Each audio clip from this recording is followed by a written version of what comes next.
Hello, and welcome to Change or Trois, a space where I invite two change agents from different generations to join me in a conversation about their respective work and, as importantly, the intersection of their work. The goal is to create an authentic conversation with intergenerational perspectives being shared. I'm excited to be joined today by these two wonderful people.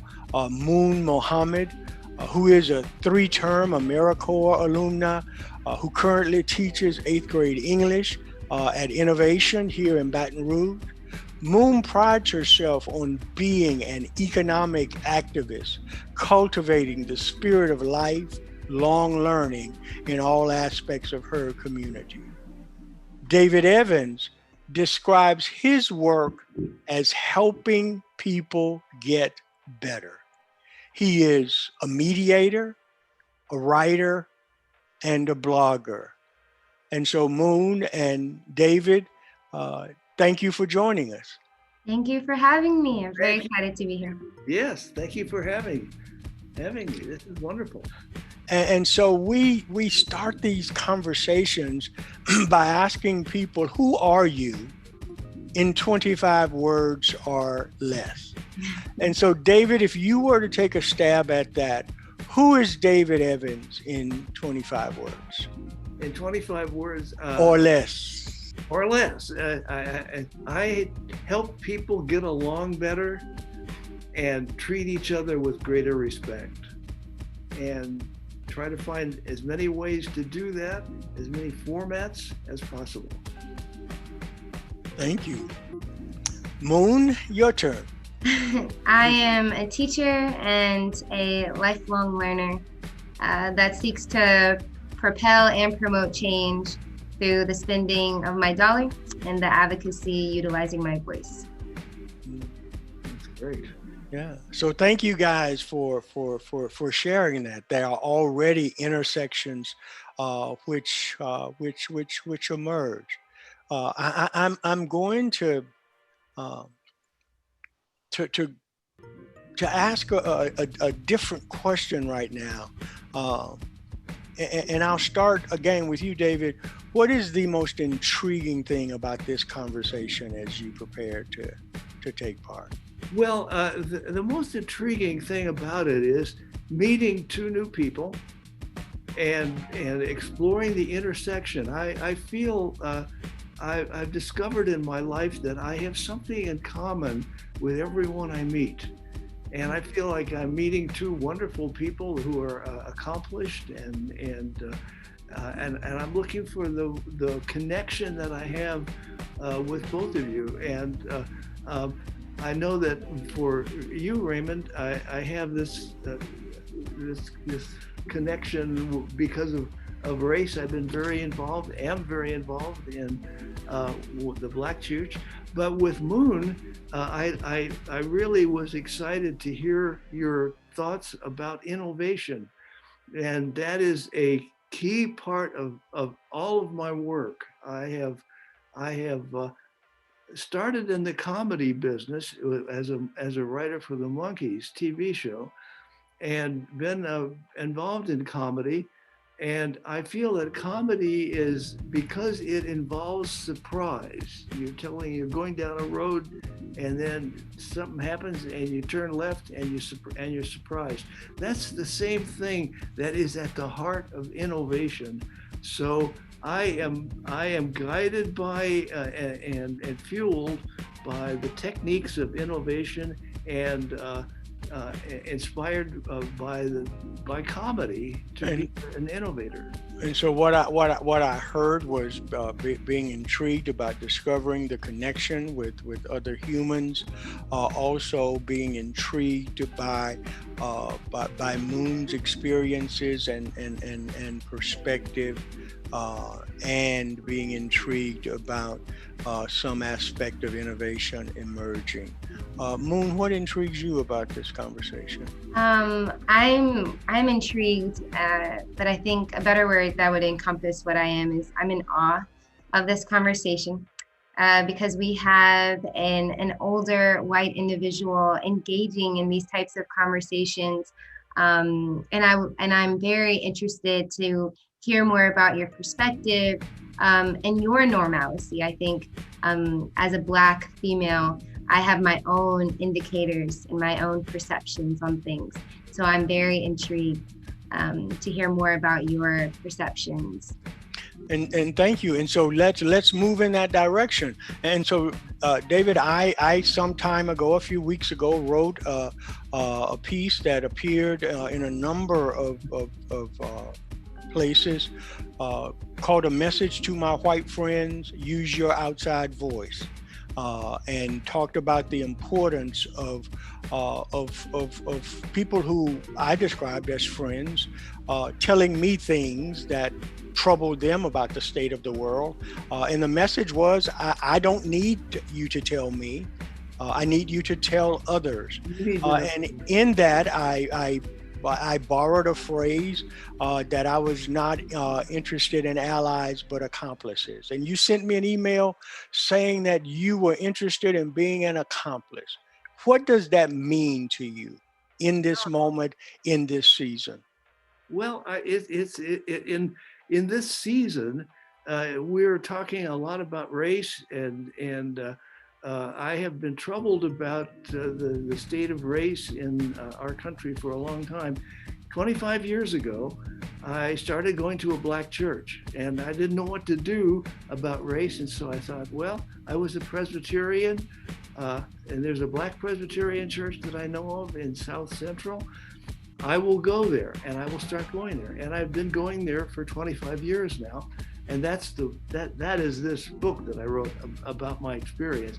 What I discovered was that Black people know a whole lot of stuff that white people never heard of, and that white people it's like they have privilege and they get good jobs and they get good educations, but they haven't really understood really the nature of this country, the nature of the human experience, and certainly not the nature of Black and white. They don't know what Black people are thinking.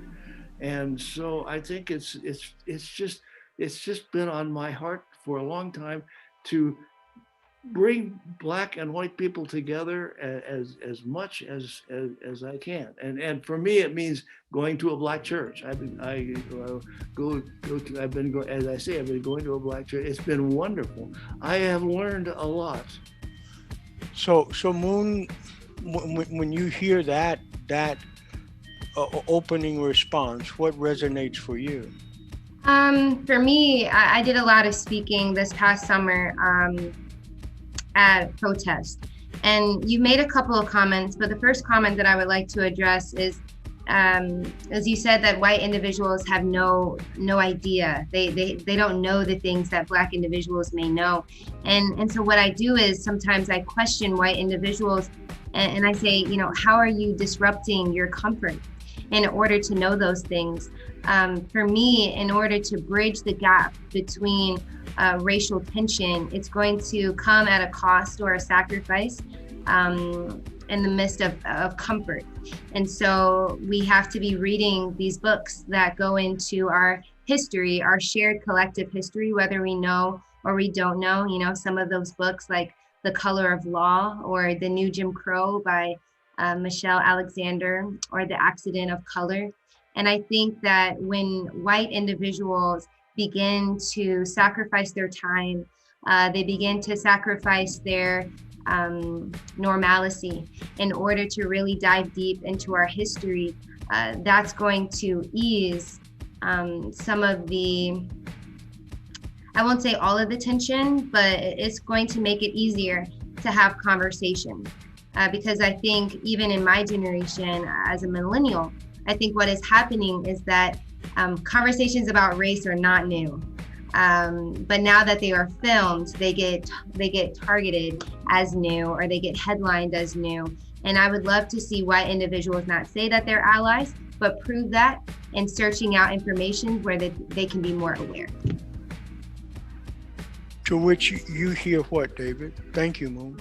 I think that's great, and I think that that's well, something I heard was that it's important for white people to move out of their comfort zone. Yes. And I think it's very important to. I have talked to a couple of people recently who are involved in their churches and say that they're reading a lot of things, white fragility and different things like that. Some of the ones that you mentioned, and so I was encouraging them to find. They were commenting that their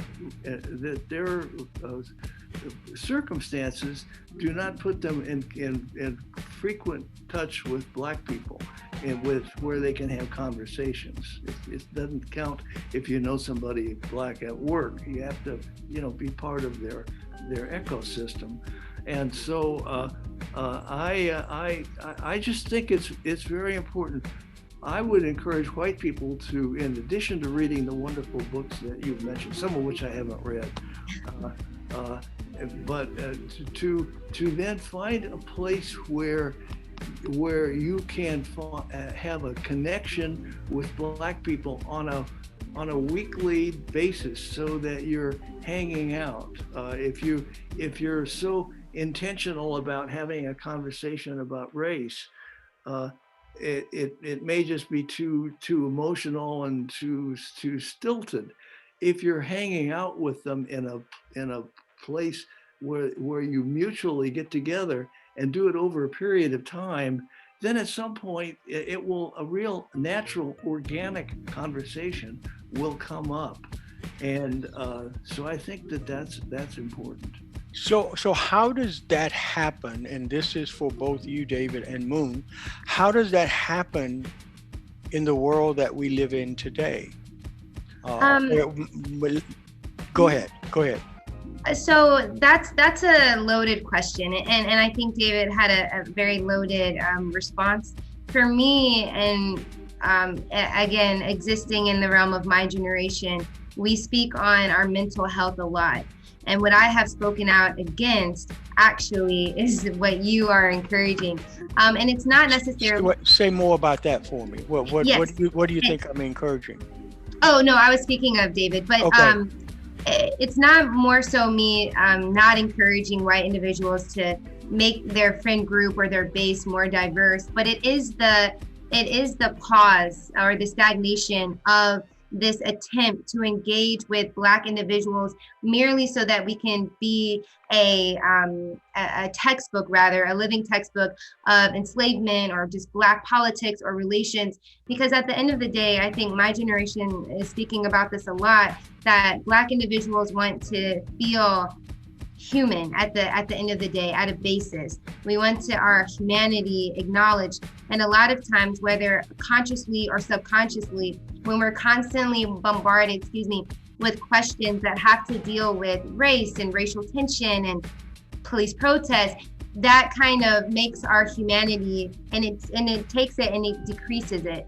And I understand that the objective of white individuals is not to make our humanity seem less than, but I think that what white individuals need to do is encourage themselves to go out and research those topics. I mean, Black individuals, Black scholars have done a miraculous job of providing a blueprint for so many racial topics that you can even imagine. Starting, all the way back to W. Du Bois, when he made a huge textbook on Reconstruction and who made that possible, to now when we're having prolific scholars continue to write on race. The objective of searching out a diverse group of friends should not be to talk to them about racial relations, not when we exist with fast technology, when you can search out that answer at your fingertips. Like things that we're doing right now, I think are awesome when Black individuals have signed up for things like this. But there's also all of these other resources like on YouTube and etc. So that was a long answer, but that is my first thoughts that came to my mind when I heard that statement. That's wonderful. Those are good books, and I'm actually, I haven't read all of them. Isabel Wilkerson has just recently written a wonderful book, and of course Malcolm X. Of course. Going back to some of the classics. So David, can I ask a question? I apologize for interrupting, and so please forgive me for doing that. But Moon shared something that I think was very important, and she used books as a resource in what she was saying. And so I want to lift it up and ask for your response. And please, Moon, if I misstate or paraphrase incorrectly, please chime in. But what I heard Moon say was that for her generation, there is this sense, and I would say that it's actually beyond her generation based on comments that I hear, that Black folks are not interested in being textbooks or teaching about their culture and their life for the benefit of someone knowing. That there needs to be some genuine and authentic effort, moving beyond the comfort and normalcy, I think are the phrases that Moon used earlier. And so that essence is what I wanted to just kind of get your thoughts on. And if I could I'm so sorry, if I could just interject really quickly. What just came to my mind is when white individuals seek out a Black base, right? In order to get those answers, those racial answers, those questions that they have answered, it reminds me of the token Black friend, right? Someone there just to be like, hey, I have this person, and it has the same context. When they search out Black individuals, they submerge themselves within Black neighborhoods or just Black environments in order to get those questions answered. It's kind of like, yes, but I went to a Black person and they gave me a Black answer, so I am more valid than that book that I just read. And I understand, like I said, again, I understand the underwhelming reason behind it. But at the end of the day, I think that Black people want to be acknowledged for simply existing. And they want to, and I can only speak for myself and my friends, but we want to be acknowledged for who we are at the essence, and not for answering the questions that people may have. And of course, as you stated, that comes with friendship. You know, friends ask each other questions, but we don't want to feel as if that's the reason as to why you're here in our space or in the space. That's absolutely true. And what I didn't really explain was that the importance of if a white person goes into a Black church, for example, it can't be you're not there to find answers. You're there to have authentic human relationships and relate as human beings, one-on-one, as equals. And eventually you will, at some point when it's organic, share your understanding of life and your relationships. And so it has to be, it can't be it can't be tokenism. It can't feel like tokenism. It can't be like, well, they're here just to get an answer from a Black. It has to be, we're in it together as fellow human beings. We have to acknowledge each other as humans, and go from there. That's what it's about. So it has to be. For me, the importance is forming relationships with Black people, but not to get answers, but to have authentic relationships and honor the uniqueness of their humanness in however flowers. And I love that. I think that I am looking at it as a study. You know, we can't go into any relationship really, whether it's Black or white. I'm looking to study the individual. And I also think when you speak on authentic relationships, a lot of times when you develop those authentic relationships, what you were questioning before unveils itself naturally. So a lot of times there need not be any question asking, because you begin to understand the people that you surround yourself with. And so all of those uncertainties that existed in the background begin to unveil themselves as maybe a falsehood. So thank you for that. Well, I think to me the essence of it is not that I would go into a black church to ask questions ever. Yeah. But just to be there and expand what my life is, and to help understand the lives of other people that may be very different, not with answering questions, but just through knowing them and just having the key for me is authentic relationships. So allow me to ask a question that's kind of in line, David, with the piece that I wrote that you so eloquently responded to, and I am grateful for. And it is this notion of being an ally in impacting the world beyond the black world. I hope that you would agree that one of the more troubling realities in today's world is the number of white evangelicals who seem to align themselves, some of them, with philosophies, beliefs, and actions that lessen the value of black life and freedom in this country. And so, how do you think you could or would engage and impact that world? I'm not sure I can. Tell me why. I'm not really in that world. I'm not an evangelical. Mm-hmm. And which is what you're talking about. And yeah, well, I apologize for interrupting, but someone wrote recently that when choosing between white evangelical, it seems as though a lot of people chose the word white rather than evangelical.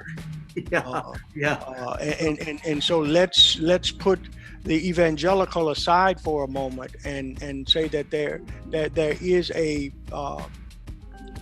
strong white church presence in a number of activities that are resistant and in opposition to, from my perspective, my ability to live a free and joyful life, to even do things as simple as voting in other places, other things. And so what do you see? Not just David Evans, but for other whites who believe in fairness and equality. What do you see as the opportunity to engage white churches as opposed to black churches? Well, that's a question that I'm asking continually. Actually, I do a blog for Christianity Today, and Psychology Today, and which is secular, and one of the things that I've been doing for the last several posts is looking at why we are so why we're so polarized, and what things are causing it, and that polarization is very much at the heart of what you're talking about with the white evangelical churches and white churches, and this thing of looking at the polarization between people that identify as in fact, I'm doing a piece. One of my next pieces will be, are you a white person? And looking at what are you simply described as white, or are you defined as white? And I think too many people today, maybe many days, are defining themselves as white. And so I think it's the question you're asking is one that I'm asking also, and I don't have an answer to it.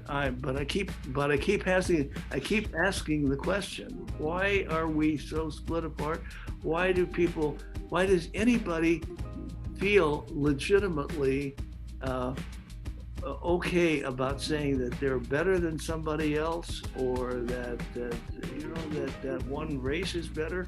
I believe that we are all exactly equal, different traits, but not unequal in any way because of race. And how can we accept one another on a completely authentic basis without thinking, oh, they're this black person or this white person? And it's a question that I'm looking at a lot. I just wrote a piece, actually. Go ahead. I just wrote a piece. I think I shared it with you, on slavery, and it's a topic that white people never want to talk about, but we need to. We need to be open to the history. We need to be open to our own personal histories, our country's histories. We need to acknowledge truth. So, Moon, jump in. Yes. There's a lot there. Yes. There's a lot there. I'll make a few statements on a couple of things that you've hit on. As it revolves around say that word for me, Raymond. This is where learning Arabic first didn't help me. But those in the church, or white churches, I think that race is so embedded into American culture that it has even started to change the gospel. I took a pledge last year to read the Bible cover to cover. And when you read the Bible, we have to start and we must begin to start teaching the truth about the gospel. And as I stated in last year's protest to a group of white individuals from LSU, something that could drastically bridge the gap between race relations is the fact that the Bible was situated, or the origin story was situated in East Africa. And to acknowledge that, to showcase the truth, maybe even or not even maybe, but to acknowledge Jesus's identity. Even if we can't hit it on the nail, we definitely know what he's not. So to acknowledge that. I'm sorry? He was very likely dark-skinned. Well, just to acknowledge those truths, I think, is what we can be doing as it relates to the church. Now, and getting back to Raymond's original question on maybe what white individuals can be doing in our space is Malcolm X, someone who I love and adore, made a statement to a white individual after one of his speeches one time. And then what he did was he retracted that statement when this white individual, younger woman, asked him what she could do. His first initial statement was nothing, because he was thinking that she was coming to them. What can I do for you all? What can I do for the Black community? And so his first response was nothing. And then upon reflection on that statement, he retracted that original statement and desired to tell that younger white individual, the younger white woman, that she needed to go back into her community, that she needed to speak up for what she had learned, the knowledge that she had obtained. And that's the same kind of thing that I want to see Black individuals doing. You need not come to us and tell us about our own oppression. We have lived it. Our oppression has passed down from womb to womb. Our trauma it seems that it's everlasting. There's a wonderful book that talks about enslavement and the trauma of that, and how even my generation and the generations after will still be reaping the repercussions of that. White individuals need not tell me what I have already experienced and what I will experience. There is nothing that could be studied that would closely identify and resonate with actually living out life in full Blackness. And so I think that the knowledge that some of these woke, to use the lack of a better word, white individuals have acquired, instead of trying to bombard Black spaces. And I use that intentionally because there are some spaces that have been designated Black, and for a reason, because they're safe spaces. They're spaces where, you know, you have the opportunity to be living in full color, right? I think that the information that white individuals have acquired needs to go back into white spaces, and they need, in that same out loud voice, they need to be challenging their white counterparts. That it would be amazing if white individuals came up with a group, a coalition, as you say, and kind of went on a tour, kind of like SNCC back in the day. They went on a tour in these southern states, and they went into these small southern counties and towns, and really began to teach these southern poor white individuals, hey, you know what? The government has lied to you all the way since our founding fathers. They utilized your ignorance against you, right? And I'm here right now as a white brother or sister to tell you the truth and to tell you, like, this is how we progress. Because the people that you are voting for, what has changed as you look around your town or your city or your county? And so when we talk, and I'll be wrapping up, but when we talk about how white individuals can disrupt the normalcy, that's some of the things that I need white individuals to start thinking about, right? Not like, oh, I've learned this information, so let me go like meet my Black brothers and sisters. That's cool. But what have you done on your end, right? How have you disrupted the normalcy of the white community? Because if we're going to be very honest and transparent, it would be much easier and dare I say safer for a white individual who's acquired all of this pronounced and just knowledge about our history and about our current to go into these very dangerous neighborhoods for somebody who looks like me or Raymond than it would be for us to go into those neighborhoods. And so that is how we disrupt the change, and that is what I would like to see moving forward. And David, you think what when you hear that? Yes, that's good. I think for me, I agree with everything she said, and I think that for me, my way of disrupting is I'm a writer, and so my way of disrupting is not so much in person or organizationally, but as a writer, and I'm actually trying to do that with my blog for Psychology Today. So I think I would add to what Moon said, find a way for white people to disrupt the white community, and do it in a way, for me anyway, that's appropriate to your talents, and how can you most effectively do that? I absolutely agree. I'm so sorry, Raymond. No, go ahead. I absolutely agree. I think, and I love your statement, and so I thank you for making it. What I was thinking about when I was making that statement in my mind was the ease that white individuals have when they come to protest or when they come to a predominantly black atmosphere, and the ease they have with speaking out and joining a coalition that's mostly run by Black individuals and kind of taking that over. And what I would love to see is that same type of spark being sparked in a community that is predominantly white, and for them to be doing those initiatives there. And I'm not seeing that. And it's sad, a prime example of that is that, let's take my old city of DC, and it's being gentrified notoriously, right? And what irks me is that you go through these neighborhoods that have been owned by Black individuals for generations, not decades, but generations. And you see it's quite frequent in a lot of our urban towns. You see a nice little plaster or a little poster that says love exists here, Black power, whatever, and all of these different things that we can shout at protests, but in living them out in full color, it's non-existent. And so that's really what I was what I was speaking about there.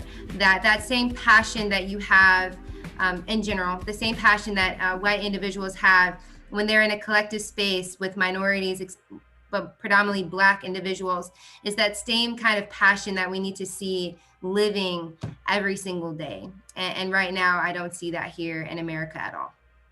So I'd like to, I thank you so much for sharing, Moon. David, I thank you for sharing. I want to lift up something you said at the end about being a writer. I think it's important that we use the tools, the skills, the gifts, the opportunities that we have, and that we are true to ourselves. And so I want to certainly lift up using the skills, gifts, and abilities that you have. I want to read a couple of sentences from the piece that I wrote. And it's in the aftermath of saying, be intentional in your efforts and consistent delivery of this message around fairness and equity.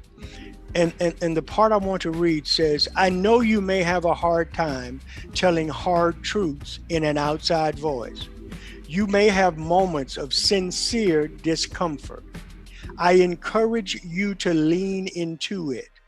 The discomfort you experience will pale in comparison to the discomfort of being a Black male raising a Black son in a world more like the one I grew up in than the one I hoped he would live in. Amen. And so I am so thankful for your willingness to engage, for your authenticity in your sharing. I'm sorry that we don't have more time to explore this, and maybe we can come back.